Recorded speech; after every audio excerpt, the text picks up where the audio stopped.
Sir मलाई त्यसको answer भनिदिनु न। बालिके के आएन? सजिलो छ नि, तिमी प्रश्नतिर ध्यान देऊ न। उत्तर त म जति पनि भनिहाल्छु नि, प्रश्न बनेकै सोध्नलाई त हो नि, होइन र? सर मलाई पनि यो क्वेसन आएको थिएन। गधालाई यही गधाले हानेर दिमाग खुलाइदिउ।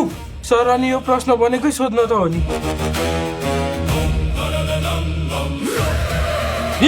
सर सर सर प्लिज माफ गरिदिनु सर, प्लिज त गइस चित्रगुप्त सुन त, हामी आइपुग्न लाग्यो। ढोका खोल्दै गर है, ढोका फेरि नरकको खोल है, नरकको खोल। सर सर सर प्लिज म अर्को जन्ममा केटी भएर आउँछु सर, प्लिज। हुँदैन भाइ, हुँदैन त सकिस् के भाइ, तैँले गल्ती गरिसकिस्। अनि सुन त चित्रगुप्त, तातो तेल त है, तातो तेल त 400 डिग्री त यसलाई त त्यही चोपाल्यो। अनि सुन त चित्रगुप्त, अर्को जुनीमा यसलाई कुकुर बनाइदिउँ न, बोल्न पनि सक्दैन, ठिक्क हुन्छ।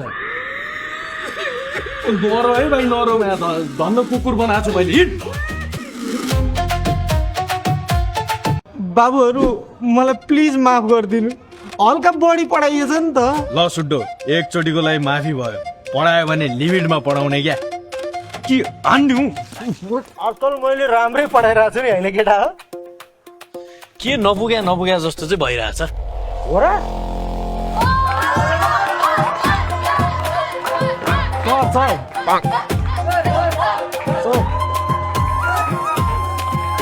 सर आज त सन्डे पढाएको भयो भने।